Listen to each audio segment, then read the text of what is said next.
이번 시간에는 우리 2024년 1회 정보처리 산업기사 실기 기출문제를 같이 한번 풀어보도록 하겠습니다. 다음에 제시된 그 내용에서 가로 1, 2, 3, 4, 5번에 공통으로 들어갈 그 알맞은 용어를 써라. 그렇게 이제 문제가 나왔어요. 자, 지금 여기 있는 거 요 설명 좀 우리 이제 글씨 크기 조정 좀 해서 같이 보자고요. 자, 우리 설명해 보니까 지금처럼 이렇게 나왔는데 동그라미 1번이라는 거는 함수적 종속성, 그런 이제 종속성의 이론을 이제 이용한대요. 이용해서 잘못 설계된 그런 관계형 스키마가 있을 때 이거를 더 작은 그런 속성의 세트로 쪼개요. 바람직한 스키마로 만들어 나가는 그런 과정을 보고 얘기한대요. 그러면 지금 여기까지만 딱 봐도 동그라미 1번 정답이 바로 떠올라야죠. 얘는 하나의 이제 종속성이 하나의 릴레이션에 표현이 될 수 있도록 분해해 나가는 그런 이제 과정이라고 할 수가 있대요. 땡땡을 이제 거치지 않으면 데이터베이스 내에 들어있는 그런 데이터들이 불필요하게 중복돼서 릴레이션 조작 시 예기치 못한 그런 상황, 곤란한 상황이 이제 발생하는데 이거를 땡땡이라고 하며 종류에는 삽입, 삭제, 땡땡이 있다. 그렇게 나왔습니다. 우리 동그라미 1번에 들어갈 그 정답이 우리 정규화라는 거죠. 그래서 우리 정규화라는 게 우리 종속성의 이론을 이제 이용해서 잘못 설계된 그런 관계형 스키마를 더 작은 그런 속성의 이제 세트로 쪼개서 바람직한 그런 스키마로 만들어 나가는 그런 과정을 보고 얘기하죠. 해서 하나의 종속성이 하나의 릴레이션의 표현이 될 수 있도록 그렇게 분해해 나가는 그 과정을 우리는 정규화 그렇게 이제 불러요. 근데 우리가 이제 정규화를 이제 거치지 않으면 데이터베이스에 들어있는 그런 데이터들이 불필요하게 이제 중복돼서 막 표현이 되죠. 해서 사용자가 이제 릴레이션을 조작했을 때 그때 예기치 못한 그런 곤란한 상황이 발생합니다. 그런 걸 보고 땡땡이라고 한다. 그렇게 나왔는데 이렇게 릴레이션을 조작할 때 예기치 못한 그런 곤란한 상황이 발생하는 걸 보고 우리는 이제 이상 현상이다. 그렇게 이제 부르는 거죠. 해서 그걸 이제 이상이라고 그렇게 부르는데 이런 이상의 종류에는 삽입 이상이다, 삭제 이상이다, 그리고 우리 갱신 이상이다라고 해서 이렇게 이제 세 가지가 있는 거죠. 여기서 이제 우리 삽입 이상이라는 거는 릴레이션에다가 우리가 이제 데이터를 이제 삽입할 때 의도와는 상관없이 원하지 않는 그런 값들도 함께 삽입되는 그런 현상을 보고 얘기하는 거고 우리 이제 삭제 이상이다라고 하게 되면 얘는 릴레이션에서 하나의 이제 튜플을 이제 삭제할 때 의도와는 상관없는 그런 이제 값들도 함께 연쇄적으로 이제 삭제가 일어나는 그런 현상을 보고 우리가 삭제 이상이다 그렇게 이제 부르는 거고 그리고 우리 갱신 이상이라는 거는 튜플에 들어있는 그런 속성의 값들을 이제 갱신할 때 일부 튜플의 정보만 갱신이 돼서 정보의 이제 모순이 발생하는 그런 현상을 우리는 갱신 이상이다 그렇게 이제 불렀어요. 그래서 지금 요 위에 거는 전부 다 이제 정답을 다 찾아줬죠. 그리고 우리 동그라미 1번에 들어갈 게 우리 정규화라 그랬어요. 우리 정규화 그 과정 중에서 우리 1NF요. 우리 1정규화 그거 보고 얘기하죠.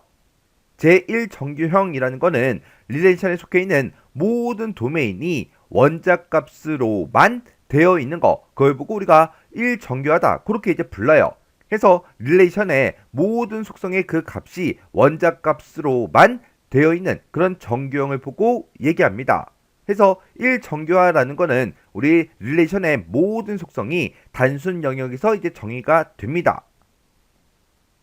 그 다음 설명 보니까 이제 동그라미 1번하고 이렇게 이제 구멍이 빵 하고 이제 뚫려 있죠.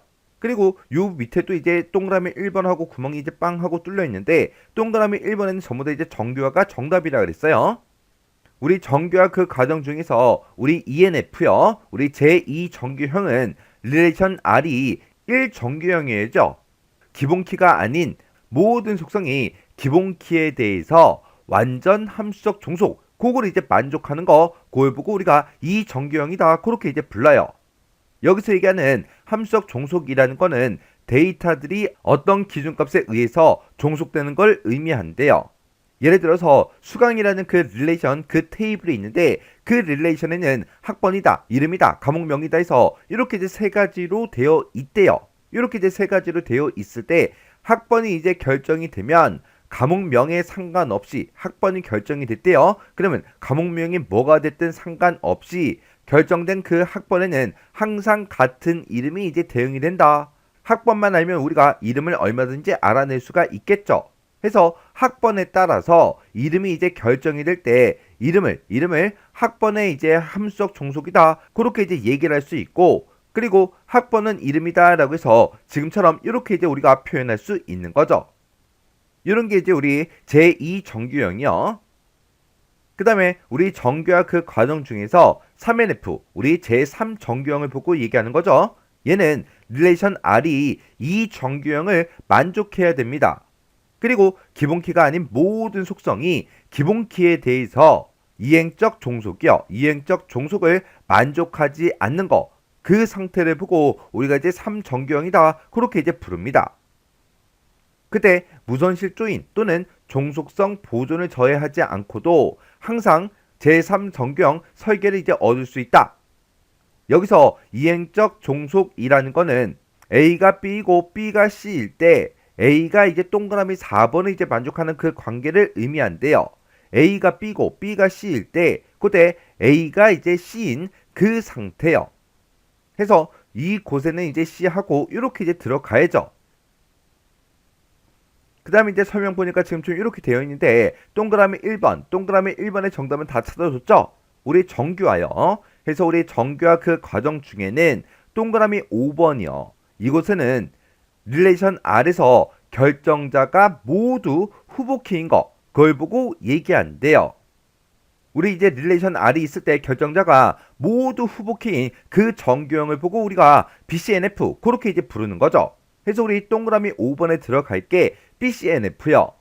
해서 3정규형에서 후보키가 여러 개 존재하고 서로 중첩되는 경우에 적용하는 강한 3정규형이다. 그렇게 이제 부르기도 해요. 해서 모든 이제 BCNF요. BCNF가 종속성을 이제 보존하는 것은 아니다. 그렇게 이제 설명이 써져 있네요.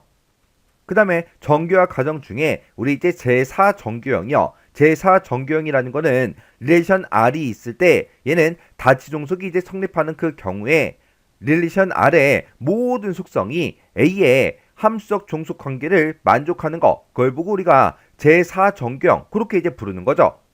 그리고 우리 정규화 그 과정 중에서 우리 5정규형이요. 제5정규형이라는 거는 릴레이션 R이 있을 때 모든 조인 속성이 릴레이션 R의 후보키를 통해서만 성립되는 거, 그걸 보고 우리가 5정규형이다. 그렇게 이제 부르는 거예요. 이렇게 해서 우리가 정답을 싹 다 이제 찾아줬는데 정답을 쓸 때 지금처럼 동그라미 1, 2, 3, 4, 5번에다가 지금처럼 이렇게 이제 써주면 됩니다. 해서 우리가 이제 정답을 쓸 때 문제를 봤을 때 한글로 써라, 영어로 써라 그런 말이 없으니까 되도록이면 이렇게 이제 한글로 쓰세요. 그리고 동그라미 4번은 그냥 쓰면 될 거고요. 동그라미 5번 같은 경우에도 이렇게 이제 약어로 이제 쓰세요. 우리가 정답을 쓸 때 지금처럼 이렇게 이제 영어로 풀 스펠링으로 전부 다 이제 써도 되지만 이런 것들을 이제 쓰다가 혹시나 한 글자라도 빼먹거나 아니면 한 글자를 내가 틀리게 되면 그냥 오답 처리가 돼버린다고요. 자, 그럼 지금 요 문제가 우리 정규화에 대해서 나왔는데 정규화에 대해서 전반적으로 이제 살펴보고 지나가자고요. 자, 우리 정규화 노멀리제이션이라는 거요. 자, 우리 정규화라는 거는 함수적 종속성, 그런 이제 종속성 이론을 이용해서 잘못 설계된 그런 관계형 스키마, 그런 것들을 더 작은 그 속성의 그 세트로 이제 쪼개서 우리가 이제 바람직한 그 스키마로 만들어가는 그 과정을 보고 우리가 이제 정규화다. 그렇게 이제 부르는 거예요. 이런 이제 정규화에 보게 되면 여러 가지가 있습니다. 자, 우리 1정규형이라는 게 있고 2정규형이다. 우리 3정규형이다. 그리고 우리 이제 BCNF다. 그리고 우리 이제 4정규형, 그리고 우리 5정규형하고 이렇게 이제 여러 가지가 있습니다. 근데 이 정규화라는 거는 도대체 언제 하냐? 이 정규화라는 거는 우리가 데이터베이스의 개념적 설계 단계 그리고 논리적 설계 단계 그 사이에서 수행하는 게 우리 정규화요. 그래서 이 정규화라는 거는 개체들 그 사이에 존재하는 데이터의 속성의 이제 중복을 최소화해서 우리 일치성을 이제 보장해 주고요. 그리고 데이터 모델을 단순하게 그렇게 이제 구성시켜 주는 게 우리 정규화라는 겁니다. 그때 무조건 이제 중복을 최소화시키고 무조건 이제 단순하게 그렇게 이제 만드는 게 아니라 개체에 존재하는 우리 이제 함수적 종속 관계 얘를 이제 이용해서 데이터베이스 구조를 안정화시켜 주는 게 우리 이제 정교화라는 거예요. 그리고 이 정교화라는 거는 논리적 처리, 품질 여기에 이제 큰 영향을 이제 미치는 게 우리 이제 정교화라는 거예요. 우리 정교의 이제 목적에 보게 되면 지금처럼 이렇게 이제 여러 가지가 있어요. 그때 첫 번째 거 보니까 어떤 릴레이션이라도 우리 데이터베이스 내에서 표현 가능하게끔 그렇게 이제 만들어주는 그런 역할도 해주고요. 그리고 효과적인 이제 검색 알고리즘을 이제 생성할 수 있게 그렇게도 해주고, 그리고 중복을 이제 배제를 해서 우리 삽입이다, 삭제다, 갱신이다 해서 이런 여러 가지 이제 이상 현상이 발생하는 걸 이제 방지해주죠. 그리고 우리가 이제 정교화하게 되면 데이터를 이제 삽입할 때 릴레이션을 이제 재구성할 필요성이 이제 줄어들고요. 그리고 자료 저장 공간에 최소화를 이제 시켜주고, 그리고 데이터 구조의 이제 안정성을 이제 최대화 시켜줍니다. 그리고 데이터베이스 내부 자료의 무결성 유지를 이제 극대화도 해줘요. 이렇게 이제 정교의 목적에는 지금 이렇게 이제 여러 가지가 있습니다. 해서 이 정교화를 거치게 되면 중복된 그런 데이터를 이제 배제를 해서 삽입이다, 삭제다, 갱신이다 이런 이상 현상을 이제 방지한다 그랬죠. 그때 삽입 이상이 뭔지, 삭제 이상이 뭔지, 갱신 이상이 뭔지 잠깐 보자고요. 자, 우리 삽입 이상이라는 거요. 우리 삽입 이상이라는 거는 릴레이션에 우리가 이제 데이터를 이제 삽입을 할 때 그때 이제 의도와는 상관없이 원하지 않는 그런 자료들도 함께 이제 삽입되는 그런 이제 현상을 보고 우리가 삽입 이상이다 그렇게 이제 부르는 거고, 그리고 우리 삭제 이상이다라고 하게 되면 얘는 이제 릴레이션에서 한 튜플을 이제 삭제를 했어요. 삭제를 하게 되면 그것만 이제 삭제가 돼야 되는데 그때 의도와는 이제 상관없는 그런 이제 값들도 함께 삭제가 되는 그런 이제 연쇄 현상이 일어나는 거, 그런 걸 보고 우리가 이제 삭제 이상이다 그렇게 이제 부르는 거고요. 그 다음에 이제 갱신 이상이다라고 하게 되면 얘는 튜플에 있는 그 속성 값을 이제 갱신할 때 일부 이제 튜플의 정보만 갱신이 돼서 정보에 이제 모순이 생기는 그런 현상을 보고 우리가 갱신 이상이다 그렇게 이제 부르는 거예요. 그때 우리 정교화에 보게 되면 이제 여러 개 이제 과정이 있다 그랬죠. 그거 좀 이제 잠깐 정리 좀 하자고요. 자, 우리 정교화 과정 중에 이제 제1 정교형이요. 자, 제1 정교형이라는 거는 릴레이션에 속해 있는 모든 도메인이 원자값으로만 구성되어 있는 그런 정교형을 보고 우리가 이제 제1 정교형 그렇게 이제 부르는 거예요. 해서 얘는 이제 릴레이션의 모든 속성 값이 원자값으로만 되어 있는 그런 정교형을 보고 얘기하더라. 해서 릴레이션의 모든 속성이 단순 영역에서 정의가 되는 걸 보고 얘기해요. 이게 무슨 말인지 우리 그림으로 좀 보자고요. 자, 이 그림은 이제 우리 교재에는 없어요. 교재는 없는데 제가 여러분들 이제 1정교형이 뭔지, 2정교형이 뭔지 이런 정교화 과정을 쉽게 이해하시라고 제가 그림으로 먼저 보여드리는 거예요. 자, 이 그림을 통해서 그냥 이해만 하시면 돼요. 자, 지금처럼 이렇게 이제 주문 목록이라는 이런 테이블이 하나 있어요. 이 테이블에 보니까 지금처럼 제품 번호가 1001이다. 제품명은 이제 모니터다. 그 다음에 재고 수량이다 하고 이렇게 이제 들어있고, 그때 주문 한 개, 지금처럼 이렇게 이제 두 건이 주문이 됐대요. 그러면 그때 이 주문 번호에 제품 번호, 제품명, 재고 수량이 똑같죠. 그리고 이 주문 번호도 제품 번호다, 제품명이다, 재고 수량이다 해서 이런 값이 다 똑같을 거 아니에요. 그래서 지금 여기에는 지금처럼 이 데이터가 한 번씩만 이렇게 이제 표현이 됐지만, 만약에 실제 데이터를 이제 입력하겠다라고 하게 되면 이 1007이라는 이 제품에 대해서 여기도 데이터가 있을 거고, 여기도 데이터가 있을 거고, 여기도 데이터가 있을 거예요. 그리고 1001도 여기 지금 하나만 이제 표현이 돼 있지만 원래는 이제 두 개 값이 있어야죠. 주문 번호가 두 개니까. 해서 지금처럼 이렇게 이제 중복되는 값이 있으면 안 돼요. 그래서 이거를 테이블을 이제 쪼개는 겁니다. 쪼개서 지금처럼 이렇게 그래서 모든 도메인에 대해서 원자값으로만 되게끔 그렇게 이제 만들어주면 그게 이제 1정교형이 된 거예요. 그래서 지금처럼 이렇게 이제 값이 중복되는 게 있다 그랬을 때는 이것만 이렇게 이제 따로 이제 테이블을 구성하고요. 그리고 그 뒤에 있는 이런 데이터들도 하나의 테이블로 이렇게 이제 따로 만들어 주는 거예요. 그러면 중복되는 값이 없죠. 이렇게 이제 중복값이 없게끔 이렇게 도메인이 이제 원자값으로만 되어 있게끔 이렇게 이제 만들어주는 게 우리 제1정교형입니다. 그래서 정교형을 하지 않은 비정규 릴레이션, 비정규 테이블이 있을 때 그 도메인의 값들이 각각의 원자값으로만 그렇게 구성되게끔 그렇게 이제 만들어주는 게 우리 제1정규형이다. 그렇게 이제 이해하시면 돼요. 그 다음에 이제 이 정규형이요. 이 정규형이라는 거는 릴레이션 R이 있을 때 이 R이라는 이 릴레이션이 일단은 1정규형을 만족을 해야 됩니다. 1정규형을 만족한 그 상태에서 기본키가 아닌 모든 속성들이 그 기본키에 대해서 완전 함수적 종속을 만족하게 그렇게 이제 만들어주면 그게 이제 이 정규형이 되는 거예요. 이게 무슨 말이냐? 그때 이 정규형이요. 이 정규형에서 지금처럼 이제 제품 주문이라는 테이블이 만약에 있다라고 해보자고요. 이 테이블에 보니까 지금 주문 번호랑 우리 제품 번호 이 두 가지가 지금처럼 이렇게 이제 기본키로 이렇게 이제 설정이 돼 있습니다. 이렇게 이제 여러 개의 기본키를 사용하는 걸 보고 우리가 이제 복합키라고 하죠. 그래서 이 제품 주문이라는 이 테이블에서는 지금처럼 이렇게 이제 복합키를 쓰고 있어요. 그래서 이걸 가지고 우리가 이제 함수 종속 관계를 따져 보니까 지금처럼 이렇게 이제 돼요. 해서 우리가 지금 결정자, 우리 복합키로 그렇게 구성되어 있다 그랬는데 그 복합키를 가지고는 우리가 고객 번호, 그리고 주소, 주문 수량 이 세 가지를 모두 다 알아낼 수는 있어요. 근데 그때 고객 번호하고 이 주소는 우리 주문 번호만 가지고도 우리가 알아낼 수 있고요. 그리고 우리 주소라는 거는 고객 번호는 이제 결정자가 아닌데도 이 주소라는 거는 이 고객 번호만 가지고도 우리가 이제 알아낼 수 있다고요. 그래서 지금 이 테이블에는 부분 함수적 종속을 이제 만족하는 것도 있고 완전 함수적 종속을 만족하는 것도 있고 그렇게 이제 섞여 있죠. 이거를 우리가 완전 함수적 종속으로 싹 다 이제 만들어주는 그런 정규형이 우리 제2정규형입니다. 그래서 지금처럼 이런 테이블이 있을 때 지금처럼 테이블을 지금처럼 이렇게 이제 분리를 시키는 거예요. 그래서 우리 고객 번호하고 주소 같은 경우에는 우리 주문 번호하고 고객 번호 이걸 가지고 알아낼 수 있다 그랬죠. 해서 그거를 아예 한 덩어리 이렇게 따로 잘라내고 그리고 우리는 완전 함수적 종속을 이제 만족시켜야 되기 때문에 그때 고객 번호하고 주소라는 걸 빼고 이 주문 번호하고 우리 제품 번호라는 그 기본 키를 가지고 주문 수량 요 속성 하나만 가지고 지금쯤 이렇게 이제 우리가 테이블을 따로 이제 구성해 주는 거예요.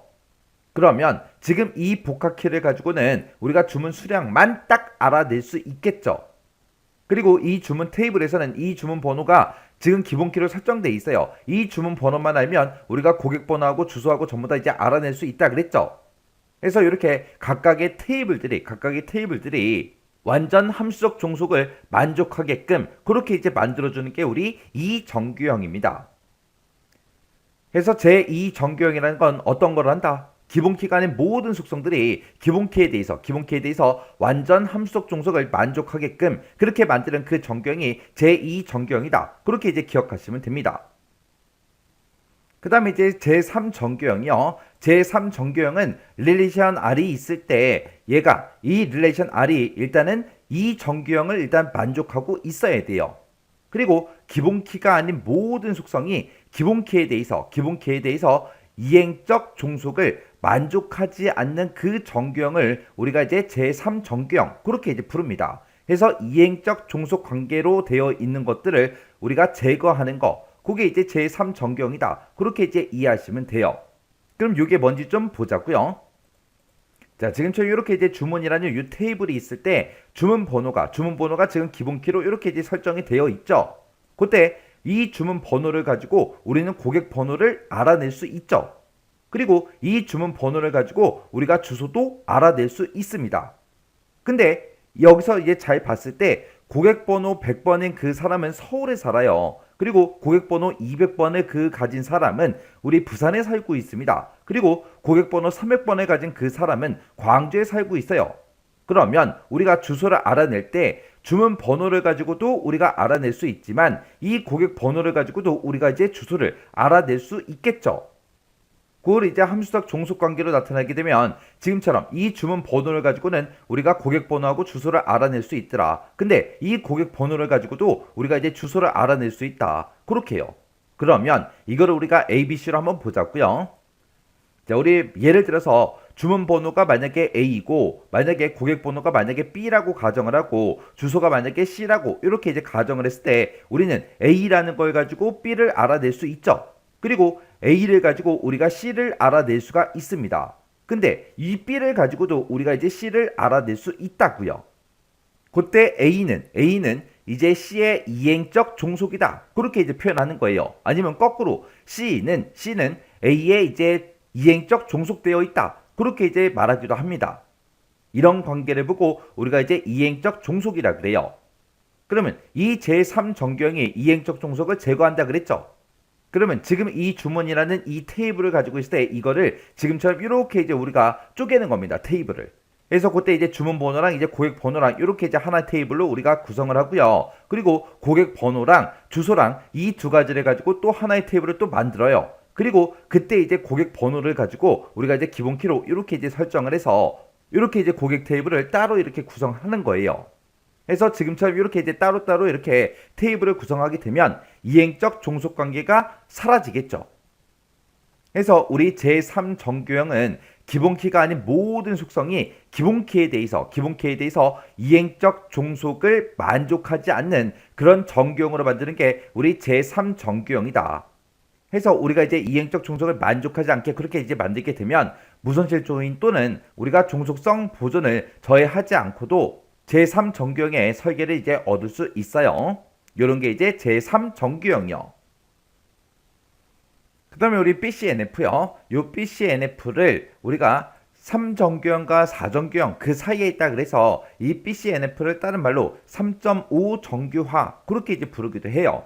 이 BCNF는 릴레이션 R이 있을 때 이 릴레이션 R에서 결정자가 모두 후보키인 그 정규형으로 만드는 걸 보고 우리가 BCNF 그렇게 이제 불러요.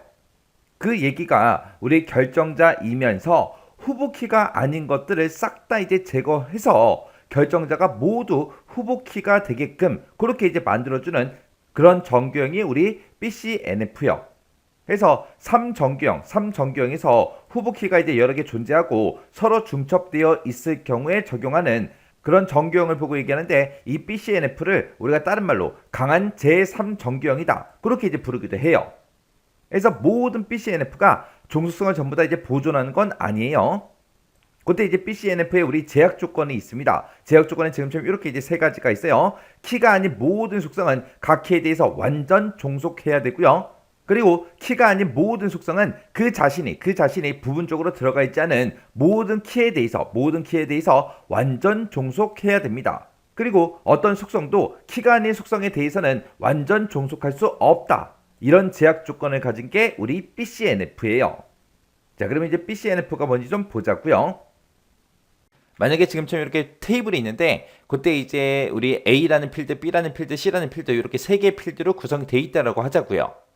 요 BCNF는 이제 언제 우리가 하냐면은 지금처럼 이렇게 A라는 필드가 있고 B라는 필드가 있는데 밑에 보니까 이제 밑줄이 거져 있죠. 그러면 지금처럼 이렇게 복합키로 이제 기본키가 이제 설정이 되어 있을 때 그때 이제 요 두 개의 키를 이용해서 우리가 C라는 걸 이제 결정을 하는 거잖아요. 이렇게 해야 완전 함속 종속 관계가 되는 거죠. 만약에 A 값 요거 하나만 가지고 만약에 C가 결정이 된다. 그러면 그거는 이제 부분적 함속 종속 관계죠. 그러면 얘는 이제 이 정규형에 위배되는 거잖아요. 그래서 지금 얘는 이제 A랑 B랑 이 복합 키를 이용해서 이제 C가 결정이 되기 때문에 완전 함속 종속 관계죠. 그럼 이제 이 정규형을 이제 만족하는 거고요. 그리고 여기서 이제 A는 B다, B는 C다 그런 관계가 없어요. 그 관계를 보고 우리가 이행적 함속 종속이라고 했죠. 그럼 얘는 이제 3정규형을 이제 만족한 거죠.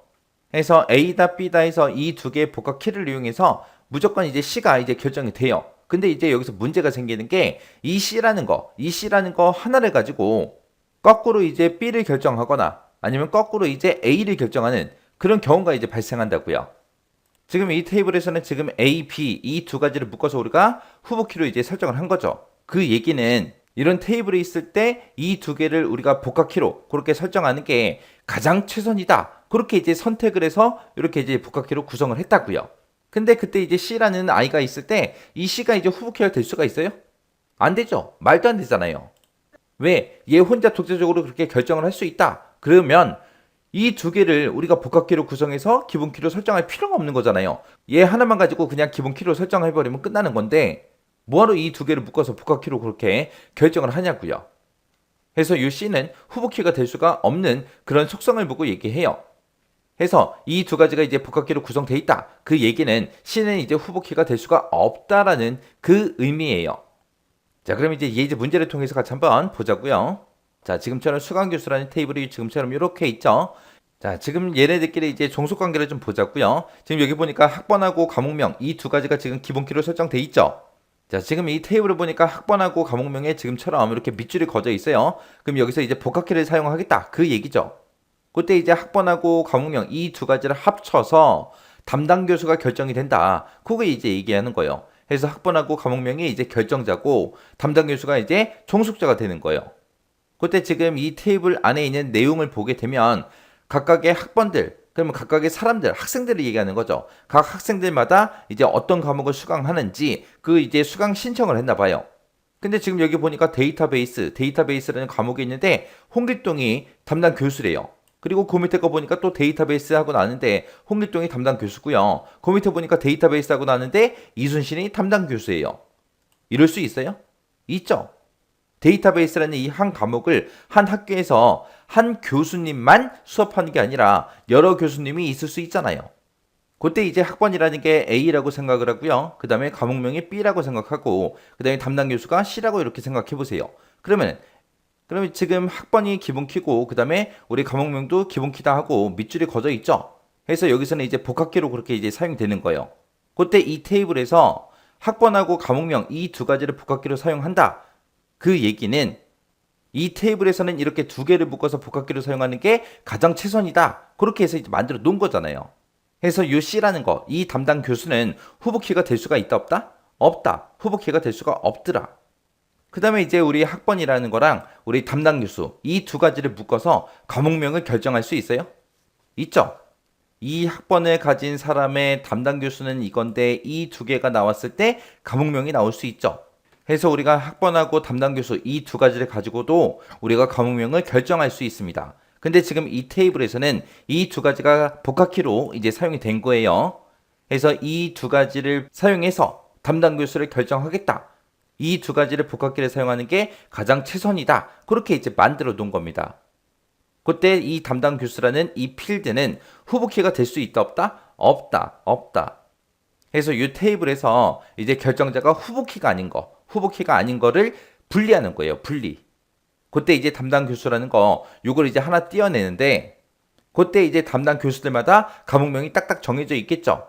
그래서 과목명하고 담당 교수 이 두 가지를 이제 띄어내는 거예요. 이 테이블에서. 그렇게 해서 이제 BCNF를 만들게 되면 지금처럼 이렇게 이제 분리시킬 수 있습니다. 그래서 수강이라는 이 테이블 하나 만들어지고요. 그 다음에 교수라는 테이블, 요게 이제 하나 만들어지는 거예요. 이렇게 이제 결정자이면서 후보키가 아닌 이 담당 교수를 지금처럼 이렇게 하나로 띄어내는 거. 이걸 보고 우리가 BCNF라고 그렇게 이제 부릅니다. 자, 그 다음에 이제 사정교형이요. 사정교형이라는 거는 테이블 R이라는 게 있을 때, 그때 이제 다중값 종속 관계가 이제 존재할 때, 그걸 보고 우리가 다치종속이라고 하는 거죠. 이 사정교형에서는 다중값 종속, 다치종속, 요것만 이제 잘 이해하시면 돼요. 얘는 이제 영어로 MVD, 그렇게 이제 불러요. 자, 그럼 다치종속이 뭔지 좀 보자고요. 자, 예를 들어서 A가 있고 B가 있고 이렇게 두 가지가 있는데 A 값에 따라서 이제 B 값이 결정이 되는데 그때 이제 B의 값이 여러 개가 존재할 때 집합의 값이 그렇게 나올 때 그걸 보고 우리가 다치종속이라고 그렇게 부르는 거예요. 그렇게 만약에 A하고 B 관계만 그렇다. 이런 게 이제 한 개만 있다. 그럴 때는 별 문제가 없는데 만약에 A의 값에 따라서 C의 값이 결정이 되는데 C의 값도 만약에 집합값이 나온다.